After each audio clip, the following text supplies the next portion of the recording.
এবার আমরা চলেছি কেদারের উদ্দেশ্যে।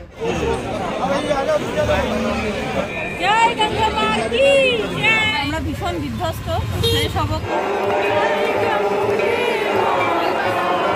দুই সখী ছবি তুলে তুলে ক্লান্ত হচ্ছি না। এর মধ্যে এই পুরনো দাদা বৌদির যে রেস্টুরেন্ট আছে, সাথে এই যে গরম গরম ভাতের ওপর পড়লো ঘি, বেগুন ভাজার শাড়িতে কি কি আছে এবং তার কি প্রাইস আছে, সুন্দর লাগছে। ফাইনালি আমরা হরিদ্বার স্টেশন এসে পৌঁছালাম, তাই তো বাবা? ফাইনালি হরিদ্বার অনিল বাবা। হ্যাঁ, হর হর মহাদেব। চলো, এখন বিকেল 4:20 প্রায়, তাই তো? সানগ্লাস। বাই বাই দুন এক্সপ্রেস, আবার আসার দিন দেখা হবে। চ। এই যে নিচে হরিদ্বার স্টেশন, লাগেজ নিয়ে উঠেছি, একটু হাঁপিয়ে গেছি। ওই যে দূরে পাহাড়, উত্তরাখণ্ডের পাহাড়, আর এই হচ্ছে ভিড়। চলো এগুলো যাক। টানবি? দাঁড়া, আমি নিচ্ছি, পারবি না। এই যে হরিদ্বার স্টেশন, বাবার ভোলেনাথ, আর এই হচ্ছে হরিদ্বার স্টেশনের মুখ। আমার এই নিয়ে দুবার, নট আমার, আমাদের এই নিয়ে সেকেন্ড টাইম ভিজিট করছি, ছেলে আমরা সবাই এই নিয়ে সেকেন্ড টাইম হরিদ্বার ভিজিট করছি। তো চলো, এবার অটো করে নিয়েছি, বেরোবো। তো আমরা সবাই এখন অটো উঠে পড়েছি, লাগেজ ফাগেজ সেট করে। এই যে এবার আমরা যাচ্ছি আমাদের হরিদ্বারে যে রুম, মানে হোটেল বুক করা আছে, সেই হোটেলের দিকে। চলো যাওয়া যাক। হ্যাঁ, দাদা পেছনে, দাদা সামনে বসেছে আর কি। আমরা ভীষণ বিধ্বস্ত, ফ্রেশ হবো, খাবো, কখন কি হবে জানি না। দুন এক্সপ্রেস আমাদের দারুণ নিয়ে এসেছে, তো ওই জন্য এসে গেছি আমরা হোটেলে। এবার রুমে চেকিং করবো। লিফটটা টান, টেনেছিস? দাঁড়া, ঢুকিস না, রুম নাম্বারটা জানি তারপর তো। আমরা এবার একটু চেকিং করবো। হ্যাঁ, ওই লাগেজ দিয়ে বাচ্চাগুলোকে উঠিয়ে দাও, আমরা সিঁড়ি দিয়ে চলে যাচ্ছি। দাঁড়া, তাহলে সব লাগেজ যাবে না? ওরা ফার্স্ট ফ্লোরে যাক, আমরা হেঁটে যাচ্ছি। পাপা টাটা। আমরা এত জার্নি করবো, এতটা ফিট যে আমরা বললাম যে ফার্স্ট ফ্লোর আমরা হেঁটে হেঁটেই চলে যাচ্ছি। আমরা কত ফিট দেখ, তোদের আগে আমরা চলে এলাম হেঁটে হেঁটে। দেখেছিস? দেখেছিস? এরকম ফিট হতে হবে। পাপা গিজার, এই যে গিজার এখানে আছে, সুইচ, এটা এসির আর এটা গিজারের সুইচ, ঠিক আছে? তো এই হচ্ছে আজকে আমাদের এখানকার স্টে।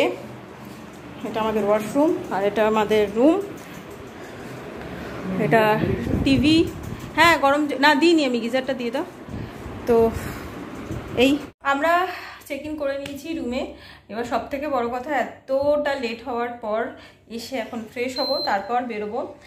হরিদ্বারে আমাদের আজকে নাইটটাই, আজকে রাতটুকুই স্টে করবো।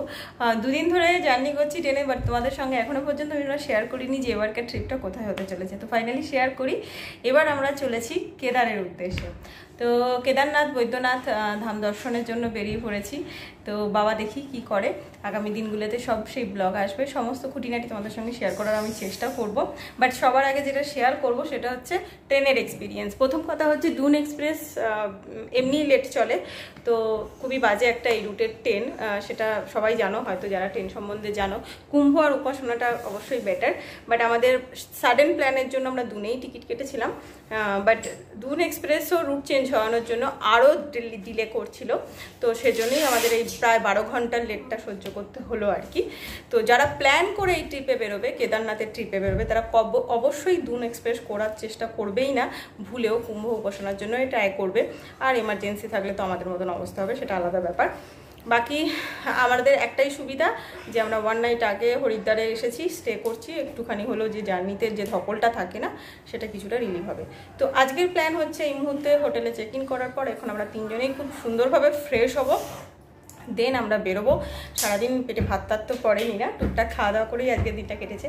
তো একটু সলিড কিছু খাবো, আর তারপরে যাব হরকি পৌরি ঘাটে আরতি দর্শন করতে। যদিও এই নিয়ে আমাদের 2বার দর্শন হবে। আর তোমরা সাথে থাকো, তোমাদেরকেও আমাদের সাথে সাথে মা গঙ্গার আরতি শেয়ার করবো। আমরা রেডি হয়ে গেছি, এবার বেরোবো। হরকি পৌরি ঘাটে আগে যাব, তারপরে টুকটাক কিছু খাবো, আর ফেরার পথে একবারে খাওয়া দাওয়া করবো, তাই না? চলো এখন ঘাটের দিকে যাই। আমরা একদম ভিআইপি গাড়িতে বসে পড়েছি, মানে এটা কি বলে এটাকে, এটা টোটো নয়, অটো।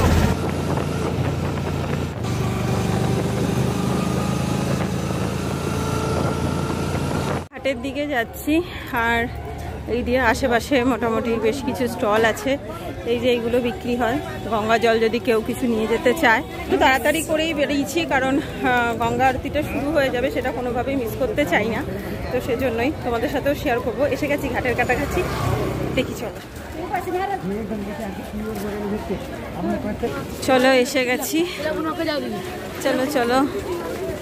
প্রচুর লোকের ঢল, সবাই আরতি দেখার জন্য ছুটছে। এই যে গঙ্গার ঘাট, এই হচ্ছে গঙ্গা, হরিদ্বারের গঙ্গা। এর আগে এসে স্নান করেছিলাম, বাট এবার আর সেই সময় নেই। এত সুন্দর লাগছে, গঙ্গাটা বয়ে যাচ্ছে। রাম রাম রাম রাম রাম রাম।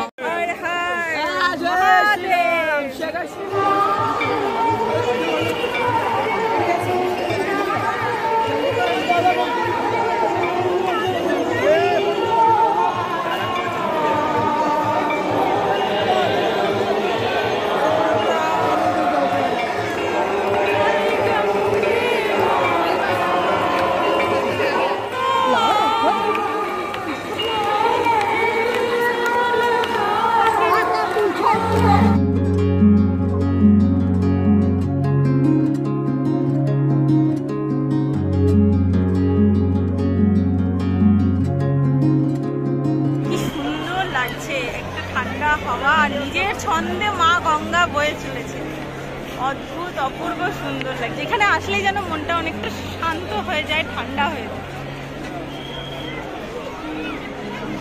অপূর্ব দৃশ্য। আরতি হয়ে গেছে, এবার আমরা আশপাশটা ঘুরবো। দেখো কত ভিড়, তাও তো ভিড়টা অনেক হালকা হয়ে গেছে।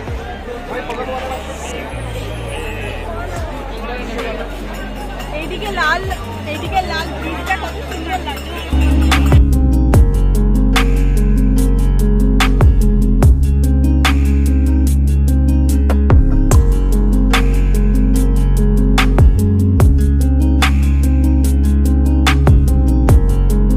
গঙ্গা আরতি দেখা হয়ে গেছে, এবার গঙ্গায় দিয়া জ্বালাবো, তো তার জন্যই ডালা নেবো এবার আমরা।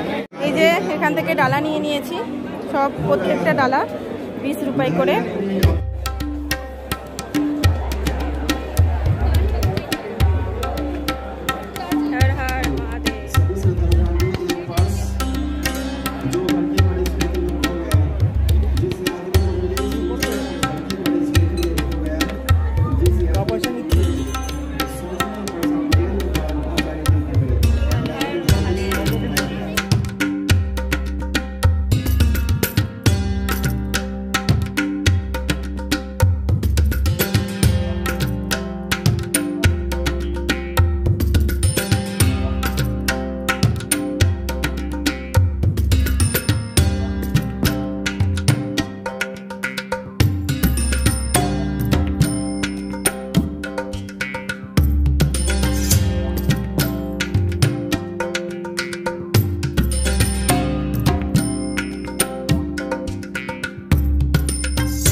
তোমাদের কি ভেতরে ঢুকে গেছে?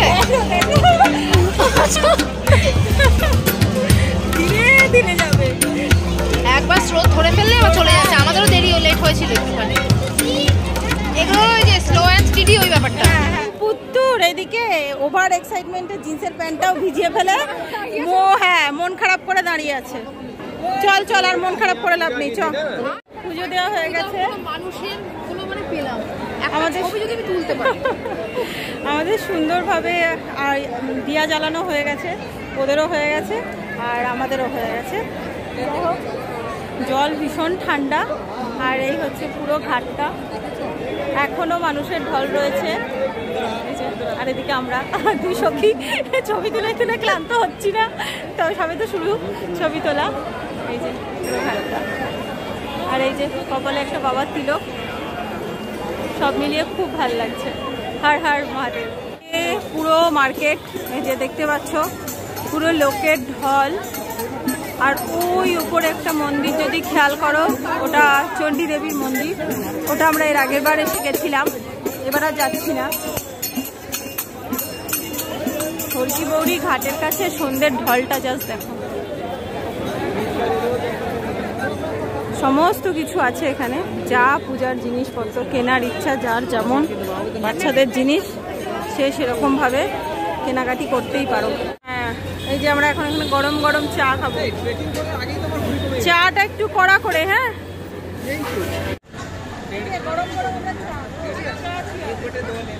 চায় পে চর্চা। এদিকে মার্কেট, খাবারের দোকান, প্রচন্ড ভিড়।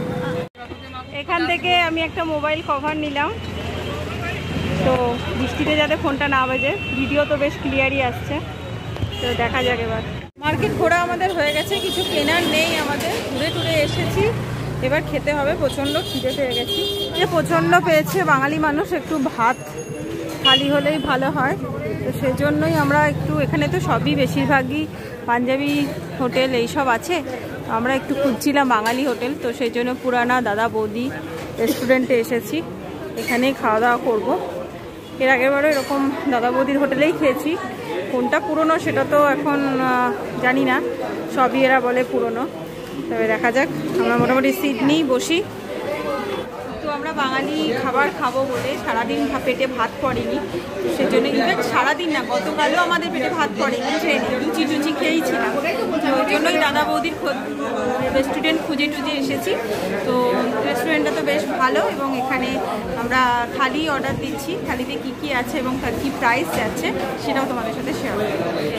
থালিটা হচ্ছে এইরকম, থালিতে আছে রাইস থাকছে, ডাল থাকছে, এটা কোপ্তার একটা তরকারি থাকছে, এখানে আলু পোস্ত থাকছে, গরম গরম বেগনি ভাজা, লঙ্কা আর পাঁপড় ভাজা। এটা একটা থালি, যেই মিলটার দাম পড়ছে 90 টাকা।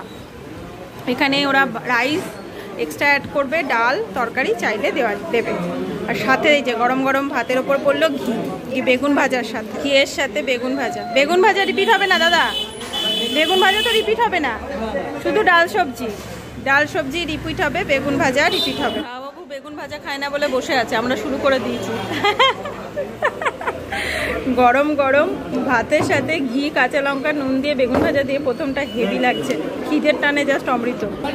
এসে গেছে আলু পোস্ত মটরশুঁটি দিয়ে, তাও আবার কিন্তু লঙ্কাগুলোই দুঃখের বিষয় ঝাল নেই। আর একদম শেষ পাতে চাটনি আর পাঁপড়, এটা এখনো শেষ হয়নি। না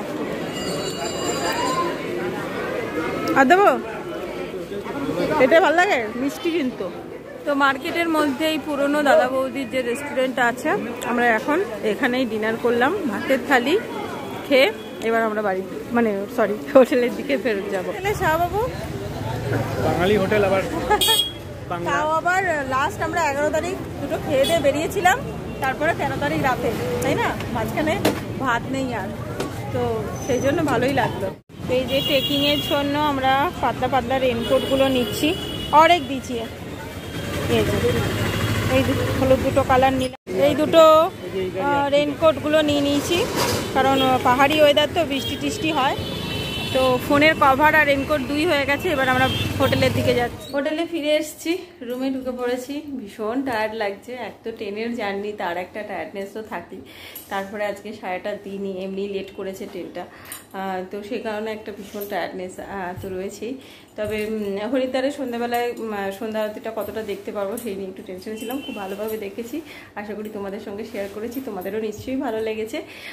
হরিদ্বারে ঘোরার মতন তো অনেক কিছু আছে, বাট আমরা এর আগে এসে টোটালটাই খুব ভালোভাবে ঘুরেছিলাম, হরিদ্বার, ঋষিকেশ, ঋষিকেশ, তো সবটাই এবারেরটা তো হরিদ্বার টার্গেট নয়, এবার অন্য কিছু টার্গেট আছে। তো তার জন্য কালকে সকাল সকাল আমাদের রওনা হতে হবে গৌরীকুণ্ডের উদ্দেশ্যে, কারণ তারপরের দিন আছে 15 অক্টোবর কেদারের ট্রেক। তো সব কিছু তোমাদের সাথে তো অবশ্যই শেয়ার করব, তোমরা সাথে থেকো। আর আজকের ব্লগটা কেমন লাগলো অবশ্যই তোমরা কমেন্টে জানাবে। যদি কিছু ভালো লেগে থাকে ছেড়ে যাওয়ার আগে একটা like, comment, share and subscribe করে পাশে থাকবে। আর কমেন্ট বক্সে লিখতে থাকো তোমরা হর হর মহাদেব, ভালোভাবে যেন আমাদের জার্নিটাও শুভ হয় আর বাবা যেন সবার মঙ্গল করে। তো চলো দেখা হবে আবার আগামী পর্বে নতুন একটা ব্লগ নিয়ে, গৌরীকুণ্ডের দিকে যাত্রা নিয়ে। তো দেখা হচ্ছে কালকে। সবাই ততক্ষণ খুব ভালো থেকো, সুস্থ থেকো। আজকের মতো সকলকে টাটা।